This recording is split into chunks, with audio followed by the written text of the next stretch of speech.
Ingat nih ucapan saya. Orang yang tidak mendidik hatinya untuk mencintai baginda Nabi Muhammad, Allah akan hukum hati tersebut untuk mencintai perkara-perkara yang tidak pantas untuk dicintai.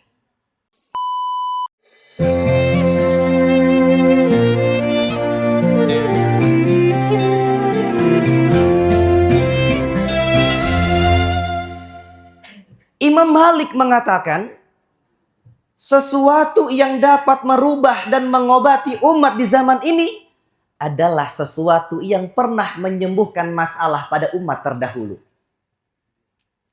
Jadi kalau kita mau memperbaiki kehidupan modern kita, kembali kepada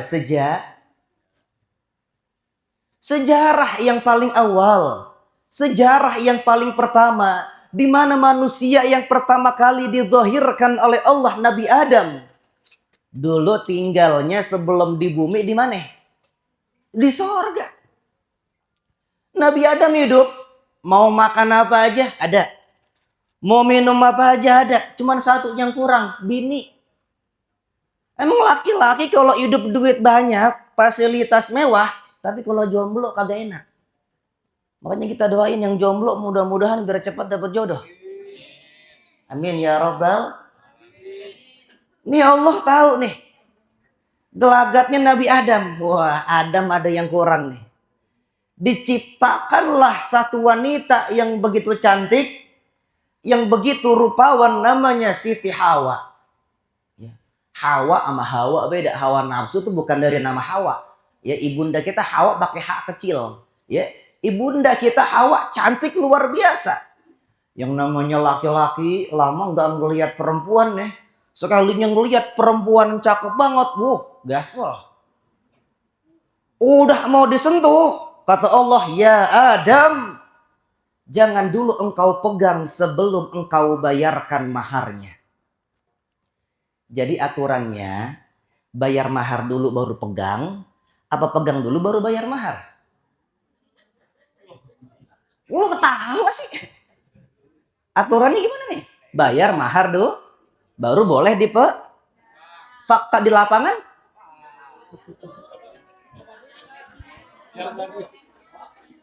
Kalau paketnya sudah dibuka, garansi angus. Tidak garansi lagi.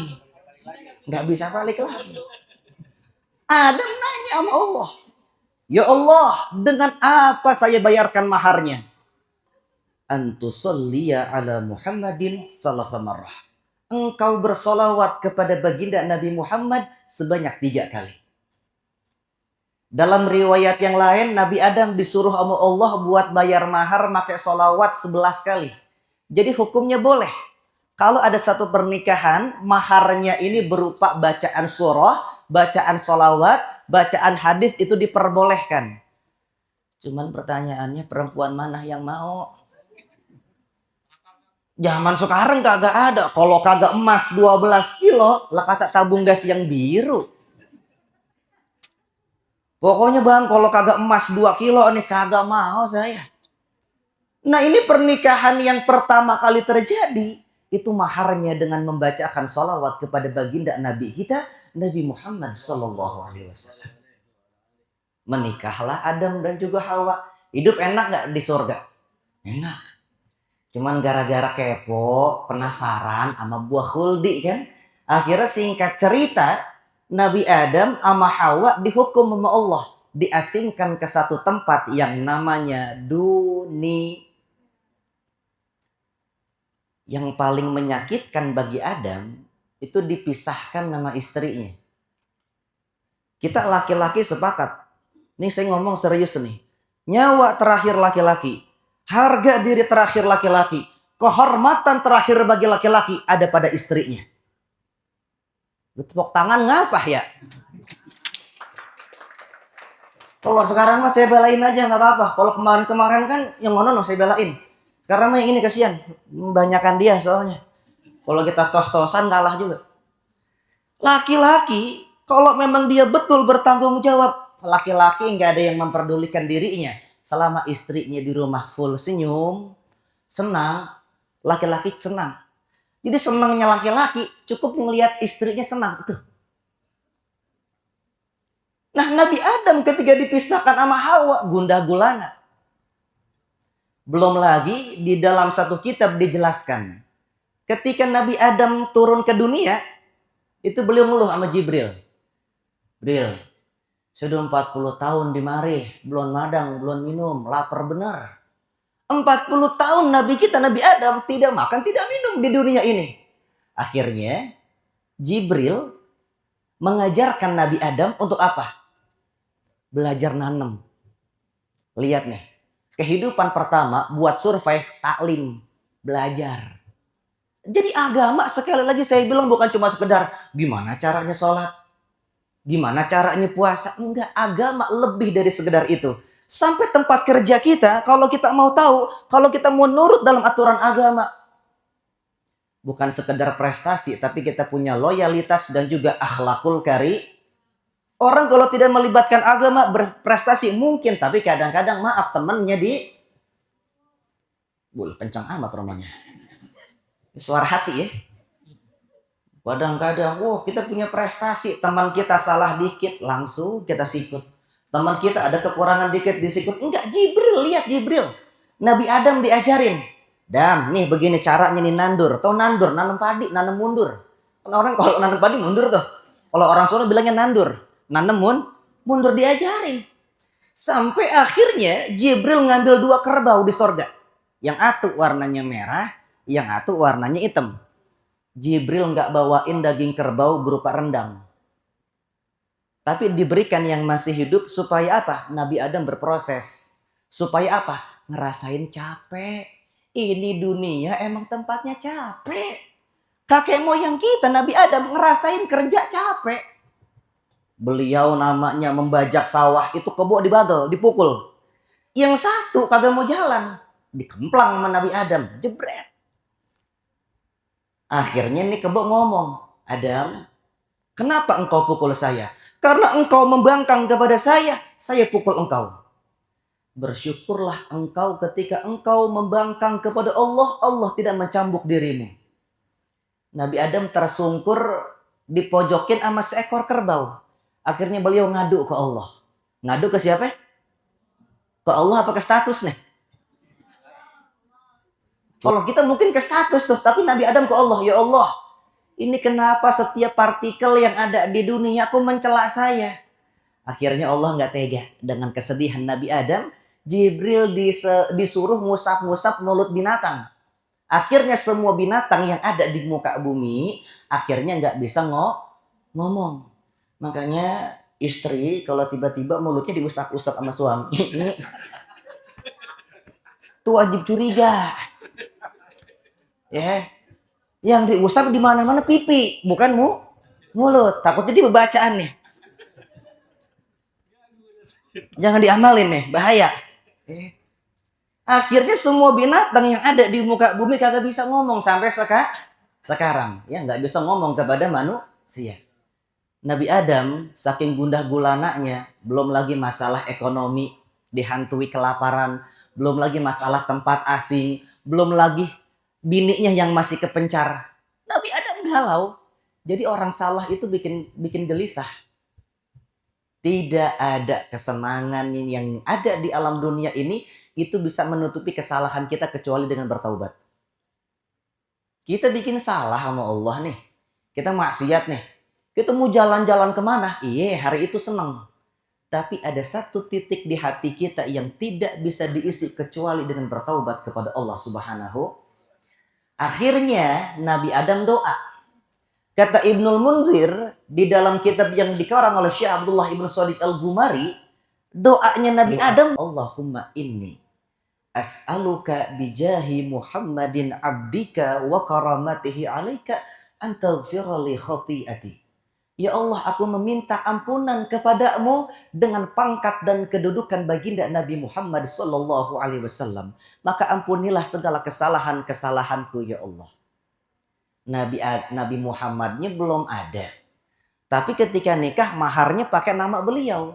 Bahkan ketika bertaubat nama Nabi Muhammad pun ikut disebut.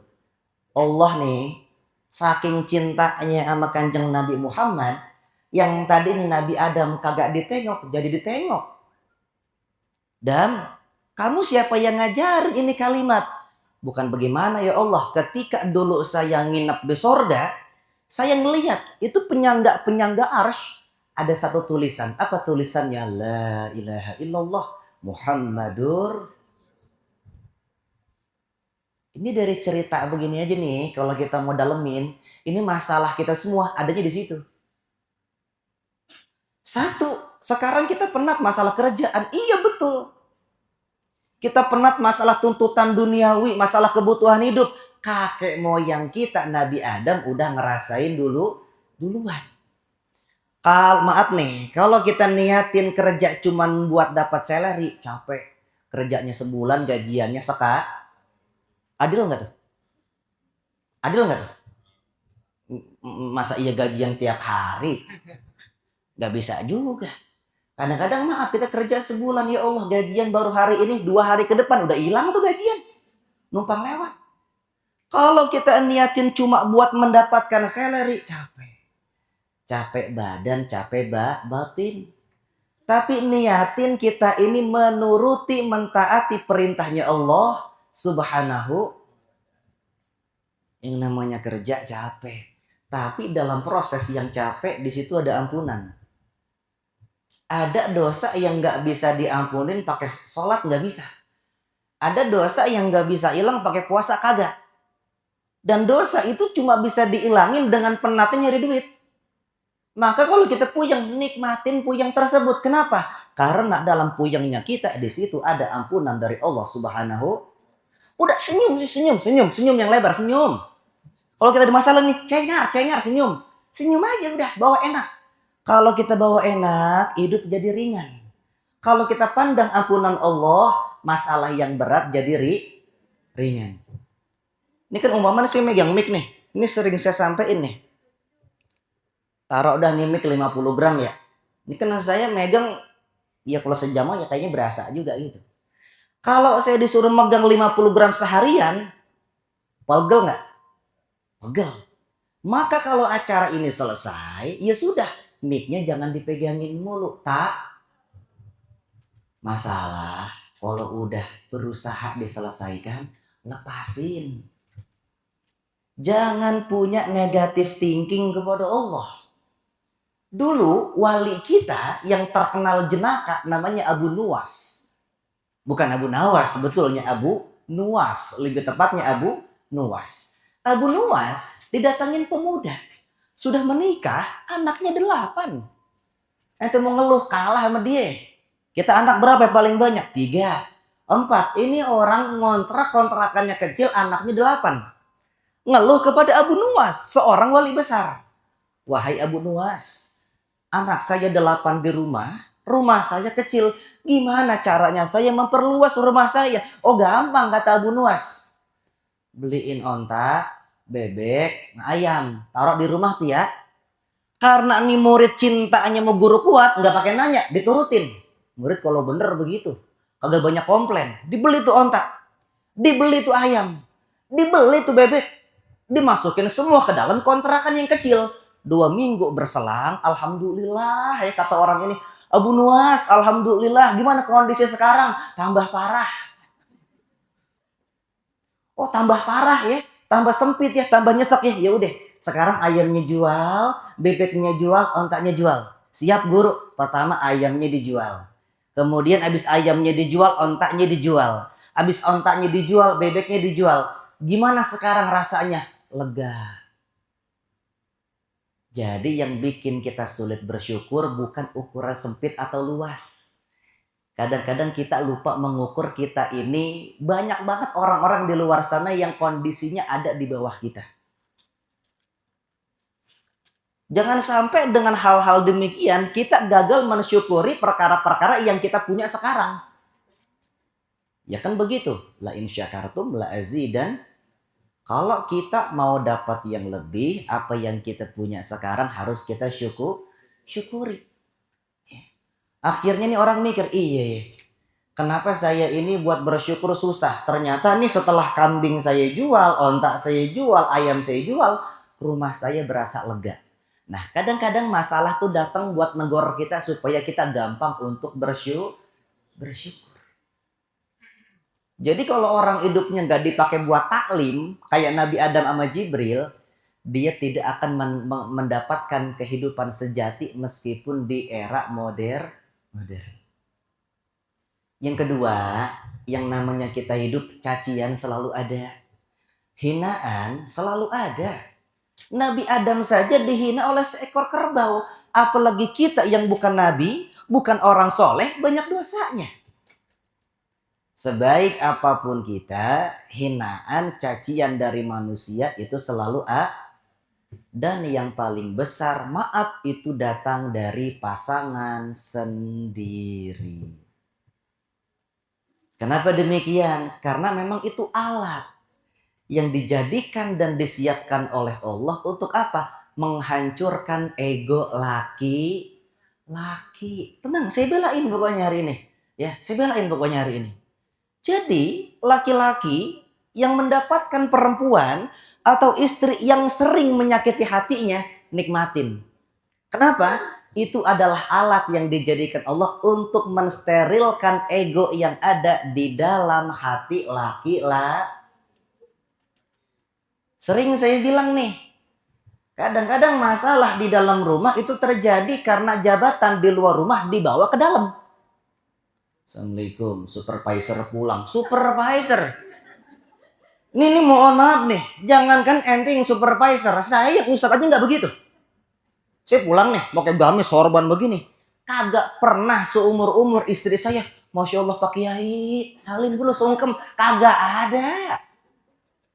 Laki gue baru pulang. Lah begitu ngomongnya. Laki gue. Kagak ada. Anak saya nih, saya pulang nih. Pak Ustadz, masuk. Kagak ada. Yang satu bilang Abi udah pulang. Iya. Yang satu bilang Papa. Beginilah kalau Jepang Belgia begini gitu. Allahu Akbar. Ya, jangankan kita yang punya pangkat duniawi. Maaf saya, Ustadz Ayub guru kita, ya, nggak ada tanya beliau. Tiba-tiba beliau pulang istrinya, Pak Kiai berpulang, sendalnya dilepasin, kagak ada. Paling ditanya, parcel mana Bi? Ya Ustadz ya. Ya Allah ya Rabbi, ya. Jadi ketika jabatan di luar rumah kita bawa ke dalam, bentrok. Oh saya ini laki-laki suami supervisor. Istri harus nurut. Nggak ada sejarahnya mas.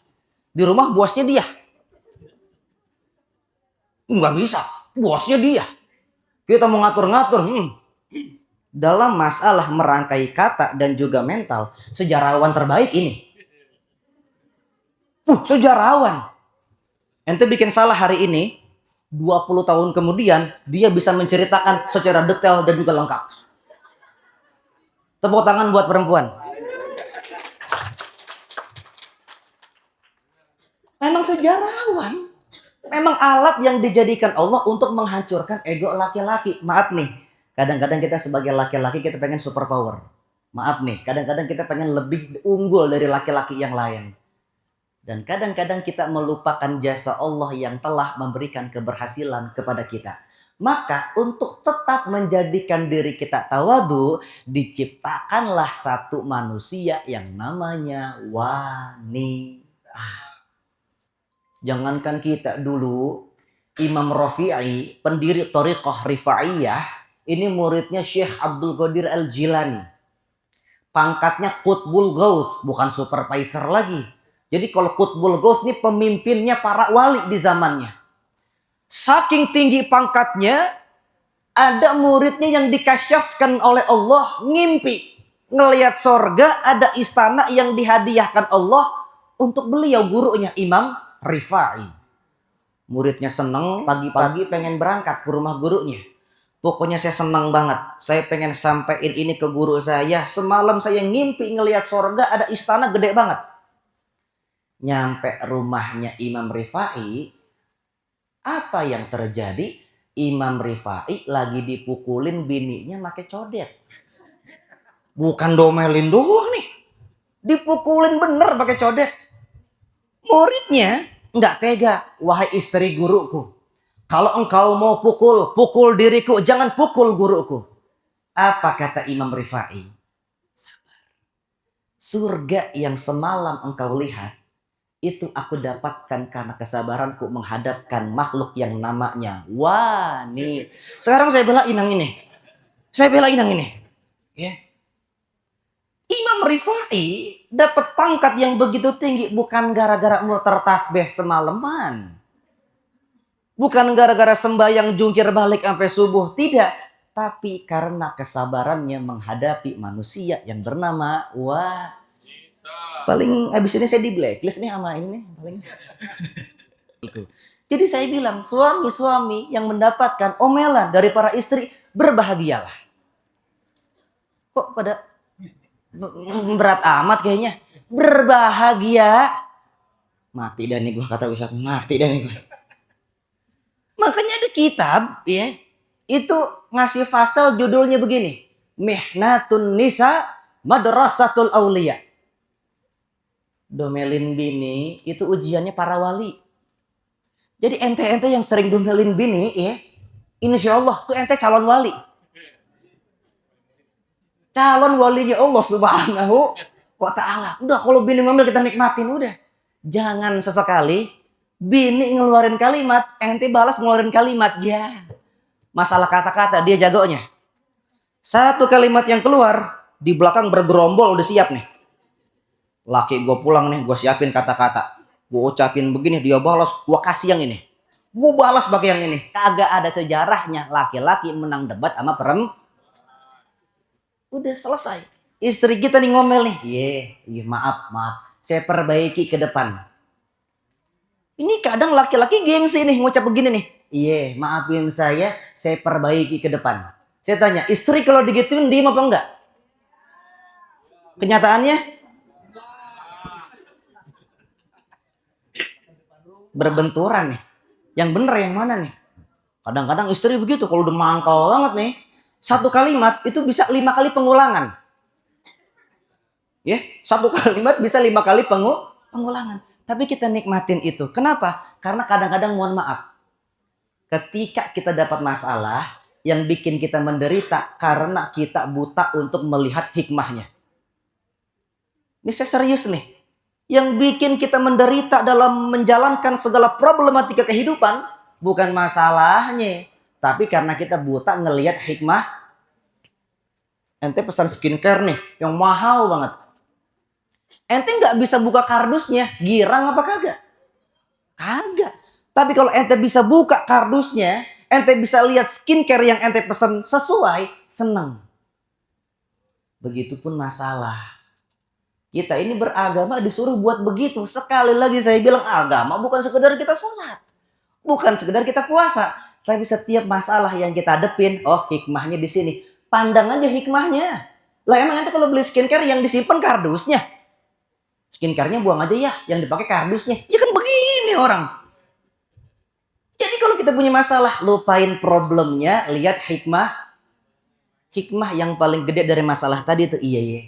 Kadang-kadang saya nih lupa diri sebagai suami. Kadang-kadang saya merasa mampu menafkahi, mampu menghidupi. Emang ente Allah, Al-Hayyu. Al-Hayyu yang menghidupkan itu Allah. Kadang-kadang manusia belagu banget. Kalau nggak karena saya, kamu nggak bisa hidup. Emang ente Tuhan. Itu ego paling seneng dituhankan. Makanya disuruh dihancurkan dengan apa? Banyaknya kejadian-kejadian yang tidak kita senangi dalam kehidupan. Kita kembali ke Nabi Adam. Jangankan kita, Nabi Adam aja dihina sama kerbau. Ya. Jadi kalau kita dicaci orang, dimaki orang, tenang. Ini yang mahal. Ini yang mahal. Dulu baginda Nabi pernah diancam sama preman Quraisy namanya Adi ibn Hatim. Adi ibn Hatim ini preman gede di suku Quraisy. Preman terkenal. Datang marah-marah ke rumah Rasul, pengen membunuh Nabi Muhammad. Bukan Pak Muhammad, tapi Nabi Muhammad. Kata Aisyah, ya Rasul, orang ini orang kagak baik. Dia datang ke sini punya niat untuk menghabisi engkau. Tapi mau tahu nggak yang dilakuin Rasulullah? Rasul tuh punya tempat duduk satu di rumahnya. Kayak macam sofa Arab tuh yang di lantai tuh. Satu. Ketika Adi ibn Hatim datang, itu sofa kursinya dikasihin ke Adi bin Hatim. Jadi Nabi duduk di lantai di bawah, Adi ibn Hatim duduk di atas. Aisyah melongo, orang perempuan gedek banget lakinya digituin. Tapi tenang, meskipun dia sering ngomel, nggak ada yang paling membela kita kecuali istri ki. Bener nggak? Bener nggak? Oh, kalau kita diapa-apain yang paling gak terima orang perempuan. Ya Rasul, Bang, itu mengapa sih orang kagak baik begitu dimuliain seperti itu? Apa kata Nabi? Apabila Adi ibn Hatim punya niat tidak baik, punya niat untuk membunuh aku, itu akhlaknya Adi ibn Hatim. Tapi memuliakan tamu, itu akhlaknya Muhammad Rasulullah. Orang kalau spiritualnya udah kuat, nggak akan terganggu dengan hinaannya orang. Orang kalau spiritualnya kuat, nggak akan terganggu dengan kekurangannya orang. Orang kalau spiritualnya udah kuat, nggak akan terganggu, nggak akan terancam dengan kejelekan yang dilakukan oleh orang lain. Kadang-kadang, maaf, kita dihina orang, kita hina balik.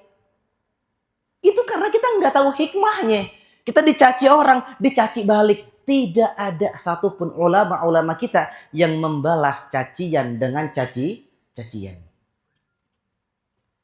Sayyidina Hasan ibn Ali, cucunya Rasulullah. Satu ketika beliau diprovokasi. Dicoba dipancing emosinya sama sekelompok pendengki. Tapi yang dilakukan oleh Hasan ibn Ali, beliau ngasih makanan. Kalau kita, sama. Kita kasih makanan. Tapi ada sianidanya. Ini Hasan ibn Ali tulus. Orang yang mendengki dirinya, orang yang mencaci dirinya, dikasih makanan, bahkan dikeluarin duit, dikasih ongkos buat pulang. Memang cacian menyakiti ego kita, tapi meningkatkan kualitas spiritual kita. Kalau kita bisa melihat seperti itu, kita melihat cacian itu sebagai anugerah. Kita nggak usah bicara banyak-banyak. Kita masalah hidup berumah tangga, masalah di pekerjaan dan lain-lain. Jadi udah, kalau ada orang nggak senang sama kita, tenang aja. Ketidaksenangannya orang tidak akan mengalahkan kemampuan Allah dalam menjamin rezeki kepada setiap hamba-hamba. Nih, ketiga nih, terakhir nih. Tadi kan Nabi Adam puyeng masalah ekonomi, ya enggak? Puyeng masalah keluarga. Belum lagi tobat belum diterima. Belum lagi dicaci sama hewan, sama seluruh partikel yang ada di muka bumi. Puyeng. Solusinya satu, Nabi Muhammad. Nabi bilang, khairun nas qarni, tsummal ladzina yalunahum, tsummal ladzina yalunahum. Sebaik-baiknya orang itu yang ada di zamanku. Kemudian generasi berikutnya, kemudian generasi berikutnya. Artinya apa? Kalau kita mau memperbaiki zaman, itu caranya cuma satu. Apa? Perbaiki hubungan kita, kedekatan kita dengan baginda Nabi Muhammad sallallahu alaihi wasallam. Ingat nih ucapan saya. Orang yang tidak mendidik hatinya untuk mencintai baginda Nabi Muhammad, Allah akan hukum hati tersebut untuk mencintai perkara-perkara yang tidak pantas untuk dicintai. Dan apabila orang tersebut sudah dihukum untuk mencintai perkara-perkara yang tidak pantas, tubuhnya akan dihukum untuk mudah melakukan perbuatan-perbuatan yang tidak pantas. Jadi badan yang responsif banget kalau diajak maksiat, itu masalah begitu. Badan yang responsif dipakai maksiat, tapi lambat diajak untuk ibadat, karena hati yang sedang dihukum karena tidak diisi dengan cinta kepada baginda Nabi Muhammad sallallahu alaihi wasallam. Pernikahan pertama ada karena Nabi. Artinya kalau nggak ada Nabi Muhammad itu pernikahan nggak terjadi. Kalau pernikahan nggak terjadi, kita ada nggak sekarang? Itu kuncinya satu. Selama kita menjadikan dunia juga sebagai tempat pelarian, kita nggak akan pernah menemukan kata selesai. Kita punya masalah duniawi, dunianya kita jadikan pelampiasan. Jalan-jalan boleh. Tapi kalau itu jadi tempat terakhir untuk melampiaskan masalah, nggak ada kata selesai. Itulah mengapa Allah menciptakan bumi ini bentuknya bulat. Kalau bulat, ada sudutnya nggak? Nggak ada. Artinya apa? Orang yang ngutak-ngutak dunia, ya, dia nggak akan pernah menemukan garis sudut. Artinya apa? Muter-muter doang, nggak akan pernah istirahat dan tidak akan pernah menemukan garis finish. Kadang-kadang masalah itu beres, tinggal kita gelar sejadah, kita nangis sama Allah, kita baca salawat. Allahumma sholli ala sayyidina. Ini kata para ulama, nggak ada sebaik-baiknya penangkal bencana, nggak ada sebagus-bagusnya, sekuat-kuatnya backingan, kecuali dengan memperbanyak sholawat kepada baginda Nabi Muhammad sallallahu alaihi. Hidup mesti dirasain pakai ini, bukan pakai ini. Mohon maaf. Kadang-kadang kita menikmati hidup cuma pakai ini. Iya, ngeliat tetangga beli Pajero, hati nyesek. Lah, dia yang ngambil Pajero, ente yang mikirin cicilan. Ngapain? Dia belagu banget ngambil Pajero, ntar cicilannya aja macet tuh, dan juga ditarik. Dia yang ngambil mobil, ente yang mikirin cicilan. Ntar juga biar pajaknya nggak kebayar tuh, ente yang mikirin bayar pajak. Karena kita menikmati hidup dengan nikmati hidup dengan ini. Sekarang begini, kalau seandainya saya beliin makanan, ibu-ibu, bapak-bapak cobainnya pakai apa? Pakai lidah. Tiba-tiba ibu-ibu dicobain pakai kulit di pipi. Bentar Ustaz, saya cobain. Berasa kagak? Hidup kalau cuma sekedar di sini, nggak akan pernah kerasa nikmat. Jadi emosional, spiritual itu harus dibangkitkan. Saya yakin betul, seburuk-buruknya orang, sejahat-jahatnya orang, ada dorongan di hatinya buat jadi orang baik. Itu namanya emosional, spiritual. Kalau kita gelar sejadah, kita ngadu sama Allah, iya deh ya Allah, saya nyerah dah. Saya nyerah, saya nggak bisa apa-apa di dunia ini. Saya yakin saya nggak bisa apa-apa kecuali hal tersebut dibantu oleh Engkau. Sampai kita nangis tuh. Tuh baru tuh kerasa hidup. Ini hidup. Karena nih kita bicara dunia, ini tempat Nabi Adam dihukum. Kita mau nyari apa ya? Kita mau nyari bahagia yang hakiki di tempat Nabi Adam dihukum. Ini kagak ada. Makanya tingkatkan kualitas kehidupan kita. Jangan coba pakai ini. Tapi juga pakai. Tapi bukan berarti tiba-tiba lakinya pulang nih, dia merem. Assalamualaikum. Ya, mengapa ya? Kata Ustadz Rijal, nikmatin hidup pakai ini, bukan pakai ini. Kejedot. Ya, maksudnya setiap kejadian yang kita rasa, pekerjaan yang sedang kita kerjakan, ibadah yang kita laksanakan, rasain pakai spirit yang ada di hati. Kalau kita cuma pakai mata, oh jauh, nggak ketemu. Ya Allah, alhamdulillah. Coba deh, di antara banyaknya manusia di Bekasi ini, yang terpilih untuk bekerja di sini, ya bapak-bapak ibu-ibu ini. Kalau bapak-bapak ibu-ibu ini, maaf, melihat ini sebagai anugerah, bersyukurnya sama Allah setiap hari. Tiap masuk ke tempat ini ngucap, alhamdulillah, ya Allah. Ini merupakan anugerah darimu, saya bisa kerja di sini. Loyalitas dia punya, akhlakul karimah dia punya, syukurnya meningkat. Jagain konter, rapiin baju. Allahumma sholli ala Muhammad. Mbak ilahil, cakep pisan itu.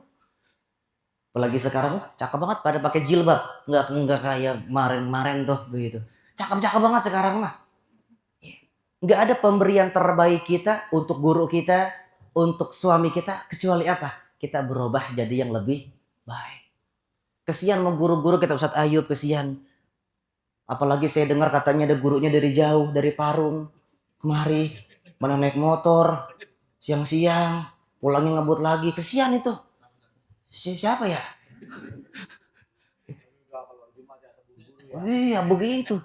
Itu naik motor, dengkul apa nyeset di aspal. Rosi cium tangan sama saya.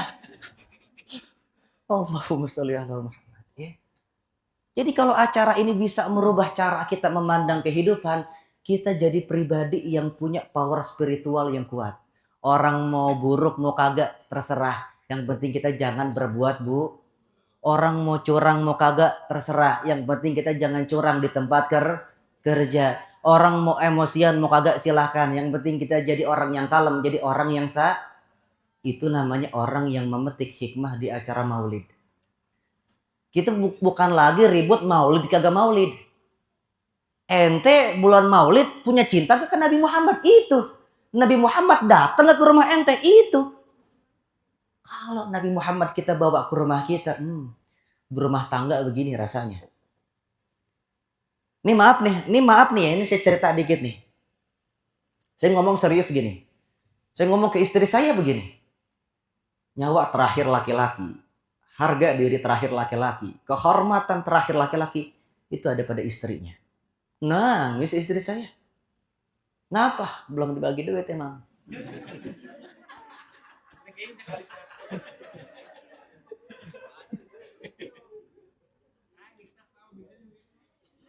Saya tuh sayang banget sama istri saya. Kenapa? Soalnya di video ini buat laporan. Saya ngomong serius gini, saya kagum sama istri saya tuh gini. Setiap saya pulang, dia tanya, mau makan Bi? Ya mau, emang ente doang punya lambung. Saya kan ngocol orangnya. Yaudah kata dia. Dia sendokin nih makan sama dia. Saya duduk nih. Saya makan. Saya tawarin dia.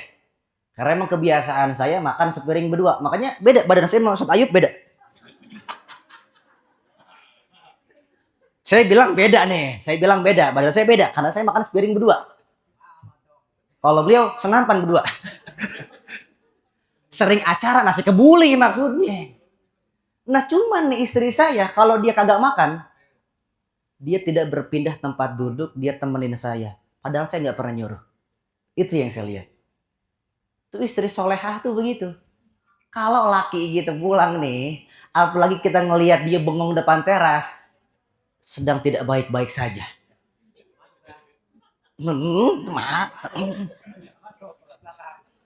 Termas. Nih laki gue nih balik nih, mukanya kusut amat ya. Diem di teras rumah lama amat ya. Udah kita seduhin kopi itu.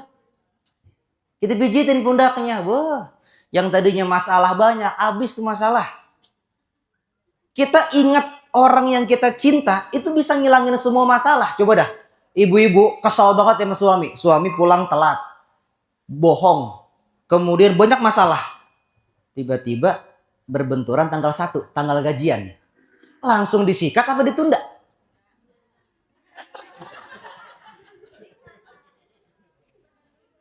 Kalau saya sikat sekarang, berdampak pada uang belanja nih. Ntar dulu nih, kalau uang belanja sudah serah terima, baru nih gue sikat. Perkara ingat gaji suami, kita bisa sabar loh. Iya gak? Kalau kita ingat Nabi Muhammad, harusnya kita setiap waktu bisa lebih sabar menghadapi ocehan wanita. Kita bisa lebih sabar menghadapi perilaku pria. Makanya kalau kita hidup sama Nabi Muhammad di dalam rumah nih, ya Allah. Sampai saya bilang ke istri saya, laki-laki hidupnya cuma satu, tanggung jawab. Kecil domelin emak, gede domelin bini. Kesian gak laki-laki? Kesian dulu dikemplangin sama emaknya. Sekarang dikemplangin sama bininya. Pak Roni Mulyono tawa-tawa aja dari tadi itu. Itu saya Ustadz, itu saya. Mohon maaf Pak Rodi, mohon bercanda. Ya Allah ya Rabb. Ya. Jadi kalau kita bawa Nabi Muhammad SAW indah betul. Ya. Kita melihat anak-anak juga indah. Kita didik dengan perkara-perkara yang baik. Ya. Jadi perkara-perkara yang sederhana kita terapkan dengan niat meneladani akhlak Nabi Muhammad. Hidup jadi lebih adem. Lebih tenang, lebih tenteram. Nabi begitu sama Aisyah. Ya Aisyah, hal laki indah. Sekarang lauknya apa? Ya Rasul, saya nggak punya apa-apa kecuali lauk minyak onta. Lauk paling kagak enak itu minyak onta. Tapi apa kata Nabi Muhammad? Ya Aisyah, tidak ada kenikmatan tertinggi di dunia ini kecuali makan minyak onta di samping istri tercinta. Nabi bilang begitu. Kenapa? Baiti jannati. Rumahku surga. Udah surganya laki-laki itu istrinya. Makanya nih saya pesen kalau nganggap saya guru jangan macem-macem nyakitin perempuan, jangan. Jangan. Saya sering dipesan sama guru saya di Lutfi ngomong gini. Kalau ibu sampai keluar air mata, istri keluar air mata gara-gara ulah kita, itu tanda Allah nggak redho sama kita. Saya bilang dia alat dari Allah buat apa? Ngedidik kita. Kalau kita meneteskan air mata, melakukan perbuatan sampai bikin dia nangis, itu tanda Allah murka sama kita. Surganya kita dia. Kita senengin dia, itu ibadah. Kita nggak perlu muluk-muluk, oh wiridan harus 10.000 tiap malam. Jomplang besok ente di sini. Lu kenapa konten nggak ada jagain habis wiridan 10.000? Ente niat kerja yang bener nih, semangat. Konter pokoknya harus bersih. Saya rapihin. Enggak, saya nggak ngejar naik jabatan. Tapi kalau dikasih nggak nolak. Saya niat buat nyenangin istri saya. Ketika suami menjadi sebab wanita mengucap Alhamdulillah, itu pahalanya begini. Dosa-dosanya diampuni nama Allah. Itu yang kadang-kadang kita lupakan. Nabi Muhammad itu menjadi manusia yang paling banyak manusia lain mengucapkan Alhamdulillah karena kehadiran Nabi Muhammad. Ini mah kagak. Kadang-kadang laki-laki jadi bahan apa? Jadi bahan istighfarnya para Astagfirullah, gue punya laki begini amat. Ada laki modelan begini? Bukannya Alhamdulillah, kadang-kadang mereka ini terlalu astagfirullah buat para wanita yang subhanallah. Ya Allah ya Rabb. Udah ya, begitu aja ya, udah 9:30 nih. Mudah-mudahan yang saya sampaikan ini ada manfaatnya, ada barokahnya. Ingat yang saya sampaikan 40 menit ini buat modal hidup kita sampai kita mati di kuburan. Sampai ntar kita begini lagi nih di sorga bareng-bareng. Cuman kalau besok udah sorga gantian jangan saya, Ustaz Ayub. Ya. Terima kasih banyak. Wassalamualaikum warahmatullahi wabarakatuh.